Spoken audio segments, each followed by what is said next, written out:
Hello friends, we finally made it to Albania. I've been living in Montenegro for 10 years, but I've never been to neighboring Albania, even though it only takes about 4 hours to get to Shkodër, which is the closest city to us in Albania. But still, after 10 years, this is our first time coming here. We used to have some prejudices against Albania, though I'm not sure yet if they're justified or not. Tomorrow we'll walk around and see for ourselves. Right now, we've just arrived and checked into the hotel. By the way, it's actually a pretty good hotel. Let me tell you what it's called. Abuna Park Resort Hotel. The rooms are decent and the grounds are absolutely amazing. There's a good playground, a playroom and a restaurant. In short, all the necessary infrastructure for a comfortable stay, at least for an overnight stop. So tonight we'll just spend the night here and tomorrow we'll move on. We're only here for the weekend. Our plans are pretty simple, to visit Tirana and Durrës. So 2 cities. I think visiting 2 cities in 2 days is a reasonable plan. There's no point in planning anything else. Why did we finally decide to come to Albania? The thing is, during the coronavirus madness, it's pretty difficult to travel anywhere. Everywhere, they require some kind of visa, some PCR tests. Many countries aren't issuing visas right now, or if they are, they're doing it very reluctantly. For example, a friend of mine recently applied for a visa to Croatia. Croatians always used to give a 6-month visa. By law, their maximum period of stay is, I can't remember exactly, either 2 or 3 years, but as a rule, they give Russians 6 months. Now he went to the Croatian embassy and asked for a visa due to the coronavirus restrictions. They told him for the duration of your trip. He said, guys, are you serious? They bargained and bargained. In the end, he managed to get something like 3.5 months. But still, that's not very good. Yeah, getting a visa for just 3.5 months is kind of too little. So that's why Albania. At the moment, they don't require PCR test for entry here. Russians don't need a visa during the season. In short, everything is pretty simple. You just get in the car and go. And tomorrow I'll be filming and sharing my impressions of Albania. For now, we're in Shkodër. See you. Hello, friends. Unfortunately, last time I said goodbye to you too soon. We still haven't reached Tirana. We're still in Shkodër. I just found something interesting that I wanted to tell you about. We came to a restaurant and started looking at the prices. At first, I didn't quite understand what was going on. I'm looking at the spaghetti. 200. I thought it was 200 euros for a portion of spaghetti. Then I remember that it's not euros here, it's lek. So 1 euro is 122 lek. So I see that a portion of spaghetti is 200 lek or leks or leko. I don't really know the correct way to say it. So that's about 1.5 euros. Basically, you could say it's almost free. A beef steak is 6.5 euros. Well, for comparison, I don't remember exactly how much a portion of beef steak costs in Montenegro, but a portion of spaghetti there is somewhere from 5 euros and up.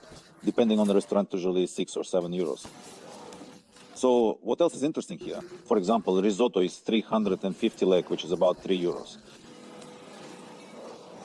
And the margherita pizza is also 350, so that's about 3 euros. In Montenegro, a margherita is about 5 or 6 euros. So in short, eating out here is very cheap, about half the price of restaurants in Montenegro. That's definitely a plus if you choose to vacation in Albania instead of another country. But there are also downsides. For example, when you when you fly into Montenegro, you encounter a familiar language. That is, the Montenegrin language is quite understandable. This doesn't mean you'll be able to speak here and everyone will understand you on any topic. But at the very least, you'll be able to ask how much something costs in a store or restaurant, and you'll be understood even if you ask incorrectly. Still, you can communicate on basic topics here using broken Serbian or broken Russian somehow. Here, that won't work. The language is completely different. In my opinion, it doesn't resemble anything at all. Well, at least I don't know what it could be similar to. I just don't understand anything. But for those who have come from Montenegro, they do have some infrastructure in place. At least in Shkodër, that is on the border with Montenegro. As they say, the language is more or less understandable. By the way, they even brought us a menu in Montenegrin. I asked them where we were from. When they found out we were from Montenegro, they brought us a menu in Montenegrin, and the translation was actually quite good. You could tell that the person who translated it really knew Montenegrin. I went on to see what else was interesting here. We made it to Shkodër. So my impressions are it's much dirtier than in Montenegro. In some places, there are outright dumps. Well, it's not everywhere, not at every step, but you do come across it. The driving is terrible. In some places, there aren't even road signs. For example, at intersections, it almost looks like roads of equal importance. Which one is the main one? Well, not putting up a main road sign, I think that's just absurd. In short, no matter how you look at it, Albania is poorer than Montenegro. we withdrew some money from an ATM. This is what their local money looks like. Here, I hope you can see 5,000. Well, the picture probably isn't very good right now because I'm basically filming at night. It's about 10 in the evening, so of course the camera doesn't really handle the darkness. The lighting is insufficient, but I think it's more or less clear. What can I say? Overall, I like the quality of the banknotes. That is, of course, they are not as good as euros, but overall they are better than the banknotes of some other countries, many other countries that I've seen. Using the local currency is rather inconvenient. This can be said about all countries where the exchange rate against the euro is very high. As I mentioned earlier today, 1 euro is worth 122 units of the local currency. So the same problem exists, for example, in Serbia. When you arrive there, the exchange rate for the dinar is also over 100 dinars per euro. Or in Russia, where you get about 90 rubles for 1 euro. You know, when you use euros, for example, in Montenegro, first of all, the euros in your wallet all differ in color and size. So when you open your wallet, at first glance, you can see, okay, for example, I have 250 euro bills, 120 euro bill, and 15 euro bill.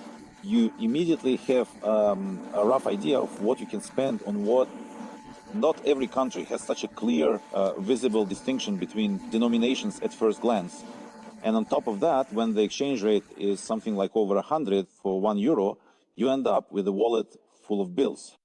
And you're not really used to these bills yet. You don't really understand what they mean, like what denomination they are. Plus, there are so many of them that you have no idea how much money you actually have in your wallet. You might have the equivalent of 30 euros and that's just enough for lunch, or you might have the equivalent of 300 euros and you could actually go shopping with that. You constantly have to recalculate, of course, compared to using euros or dollars or, well, using those currencies in countries like Serbia, Albania, and some others, it's definitely much less convenient. Guys, I am absolutely thrilled with the Buno Park Resort Hostel. I highly recommend staying here, well, at least if your budget allows for it. I can't say that it's very expensive, but you can find something cheaper.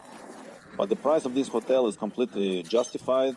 It's a very good hotel with an amazing property. Let's go take a look at it.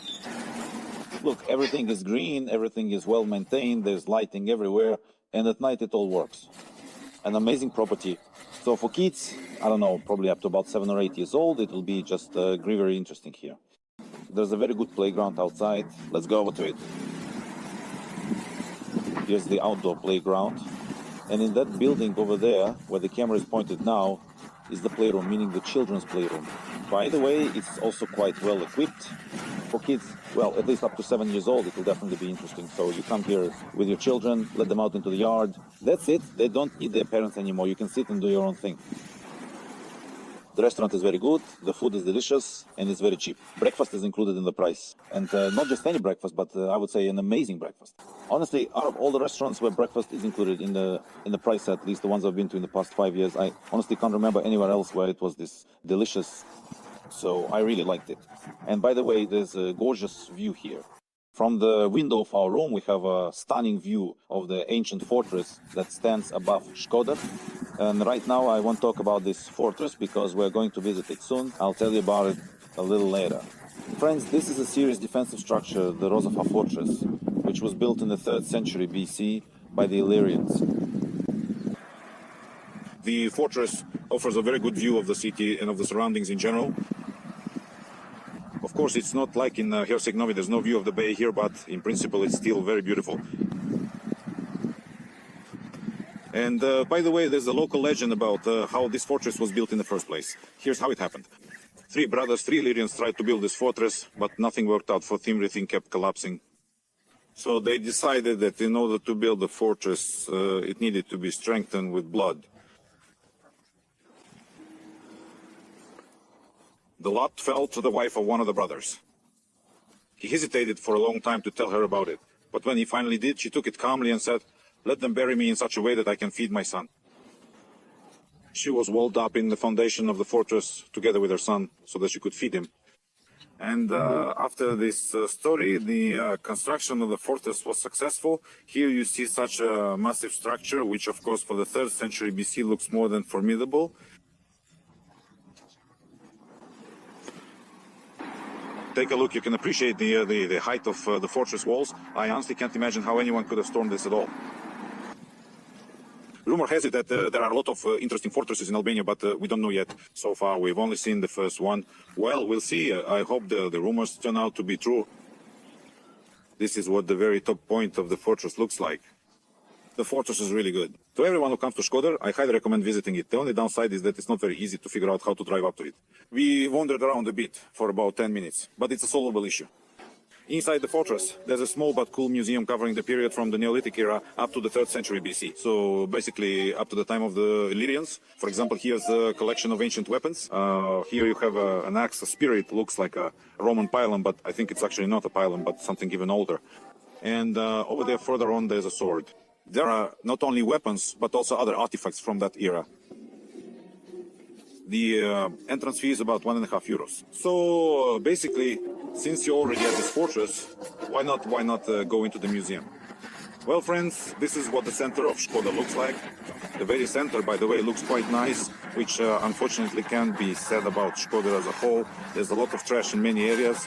Many neighboring districts are basically slums or something very close to that. But the very center, as you can see, actually looks quite decent. During the time we've spent in Albania, I've noticed that people drive absolutely terribly. It feels like no one understands the yield sign. When you're driving on the main road, you never know if someone will let you pass or try to cut in front of you. Pedestrians cross the road anywhere, practically right in front of cars. So in short, you really have to drive very carefully. And they drive quite slowly. In the city, I don't know, maybe there are some crazy fines, but in the city they always drive very slowly. In many places the speed is literally 40 kilometers per hour. So after Montenegro I wasn't really used to this. Back home, people drive more sensibly. Friends, this is a legacy of socialism. This is a bunker. As we all know, Brezhnev once built more tanks than anyone else in the world. But the leader of Albania built more bunkers than anyone else in the world. Bunkers in Albania are actually quite common. Friends, we are now at Skanderbeg Square in Tirana. Skanderbeg is Albania's national hero. Right in the center of the square, his monument is installed. You can see that the square is quite large and the main attractions of the city are located around it. But while you take a look at the square, I'll tell you about the conclusions we've drawn after spending a day in the country. You know, in the Russian community, there is a certain prejudice against Albania and in particular against Albanians. Albanians are considered a strange nation, hereditary, dark-skinned, who believe in a greater Albania and want to take over, if not half the world, then at least half of Europe, for sure. Friends, all of this is just prejudice. Albanians, well, we talked to a certain number of people, not everyone, of course, but quite a lot of people. In my opinion, these are perfectly ordinary people who, in principle, are no different from you and me. Well, or at least almost no different. Of course, their mentality is a little different, but overall, they are just regular Europeans. And Albania is far from being a scary country, as many people think. Yes, of course, it has its own unique flavor. It is less developed than Montenegro. Everything here is poorer, it's dirtier, and there are certainly, not all cities, not everything is bad everywhere, but there are specific neighborhoods with slums. Again, there are certain areas with terrible dumps, but overall it's a country you can definitely visit, let's say, for a vacation. At the very least, if you are in Montenegro, you can come here for a few days. To spend a few days here is quite possible. I would say that this country is at about the same level of development as Bosnia, which I've already visited, I don't know, 100 or 200 times. So what else can I tell you? Yes, about the prices. As you've already seen from my videos, food prices in Albania are, well, very low. I would even think that they are lower than in Bosnia, where prices are also low. But you can't say that absolutely everything is cheap here. For example, accommodation in particular. I would say that it's not just not cheap, I'd say it actually costs more than in Montenegro. Even though they have a coastline there and more tourists come, in my opinion, accommodation here is more expensive.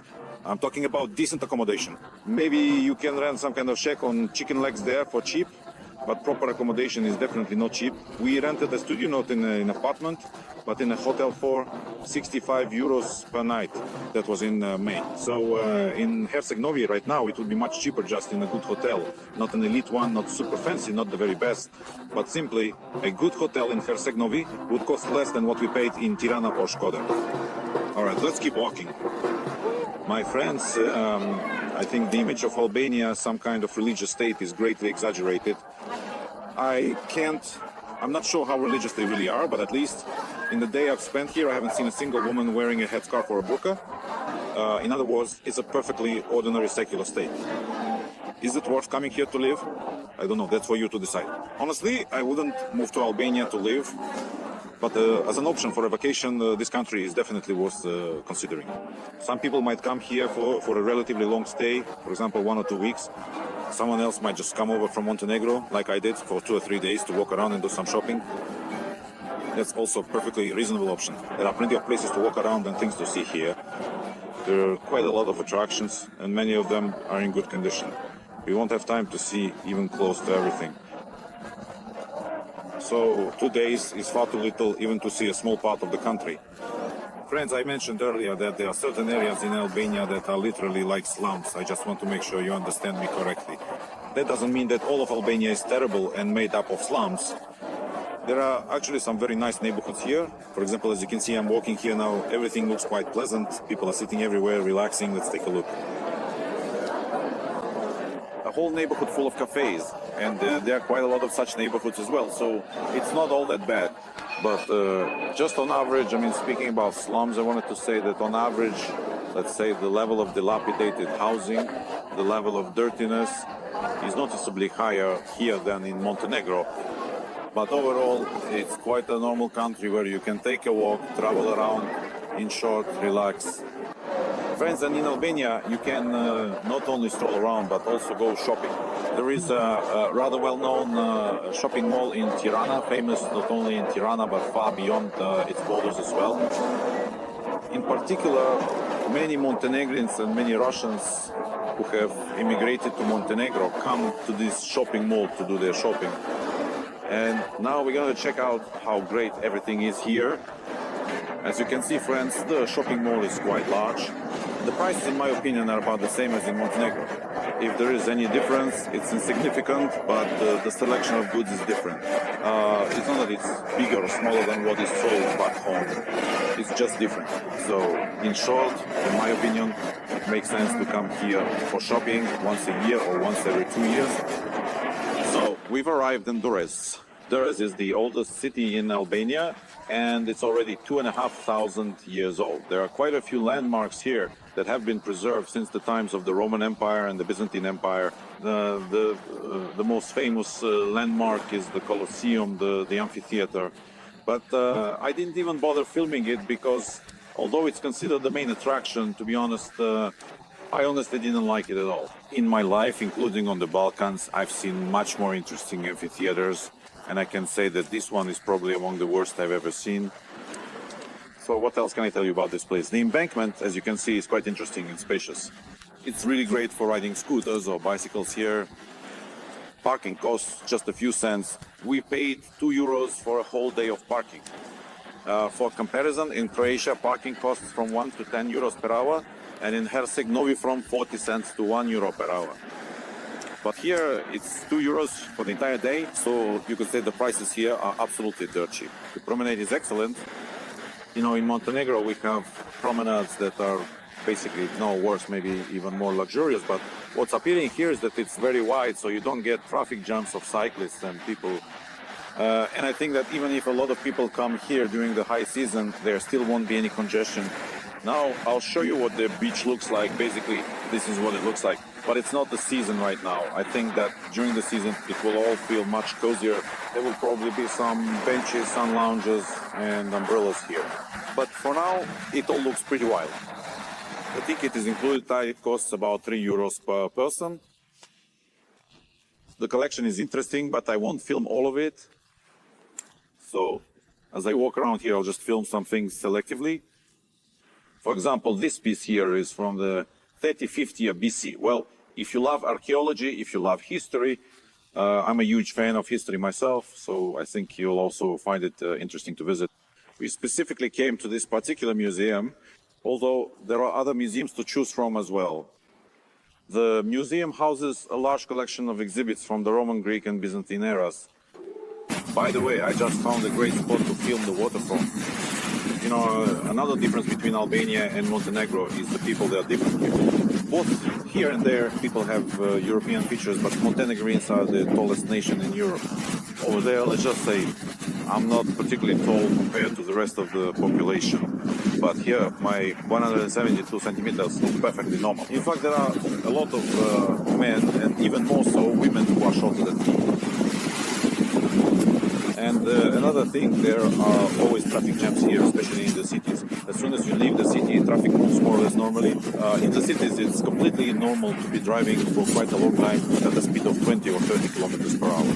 So driving a car in Albania is really uncomfortable. In Montenegro, traffic jams only happen at the very peak of the season. In July and August, when tourists arrive, of course, the coronavirus situation doesn't count. In 2020, there were no traffic jams, and I think in 2021 there won't be any either. But in Albania, even now, despite the fact that it's not yet the season and there are no tourists, there are still traffic jams, and they're quite serious. Driving is very unpleasant. And this, my friends, is the Venetian Tower. By the way, it's quite an interesting structure, but overall, Durrës disappointed me. Like, yes, there's a lot to see here, a lot of landmarks, but I would say they're all kind of average. In Tirana and even in Shkodër, we found sites that we like much more. But nevertheless, it's still worth stopping by this little town for half a day. Our short stay in Durrës has come to an end. We're already walking back to the park. I just wanted to show you what one of the central parts of the city looks like.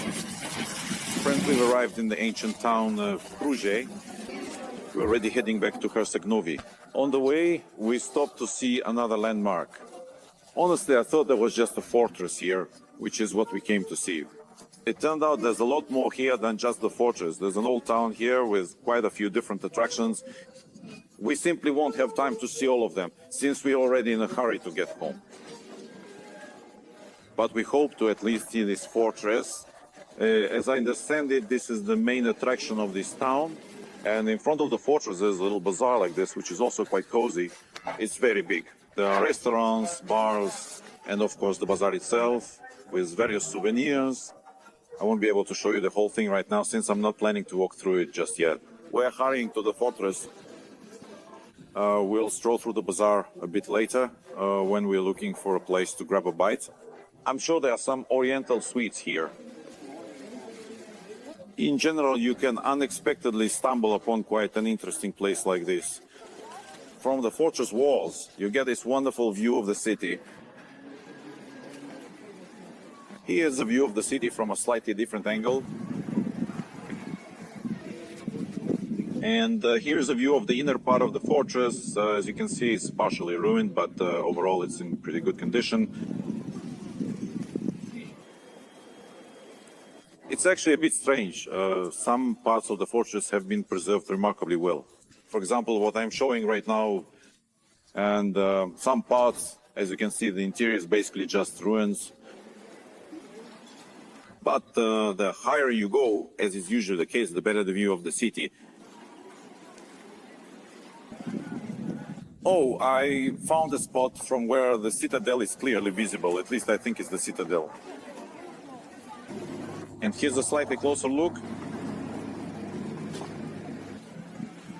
A land of fortresses. There really are a lot of fortresses in Albania, and many of them are in very good condition. As you just saw, not exactly perfect, but a significant part of the fortress has been restored. There's also some artillery here as well.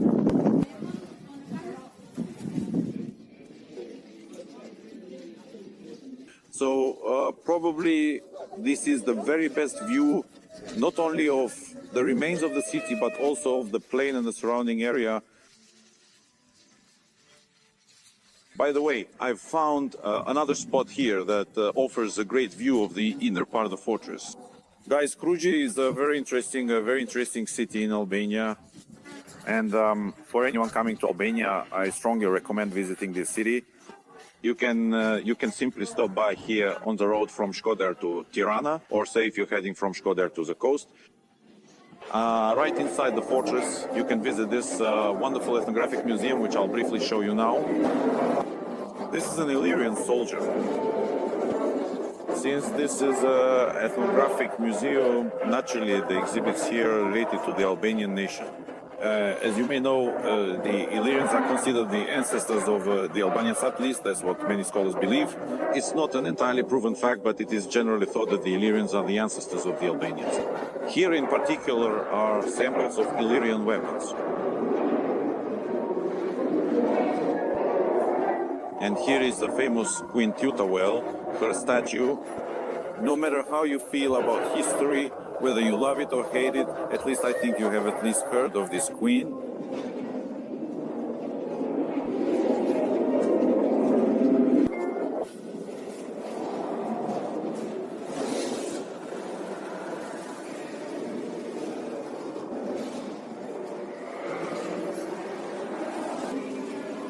There you go, Archie artillery.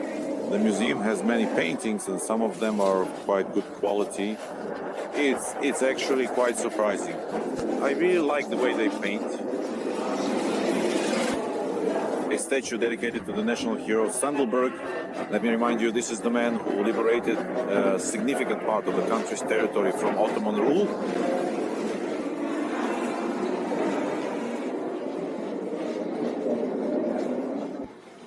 But from the museum you can step out onto this beautiful terrace, which offers an even better view.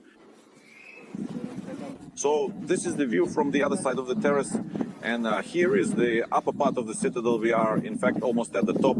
I don't know if there's any access to the roof at all. I have my doubts about that. Let's take a look now. And here, guys, is another gorgeous view of the citadel.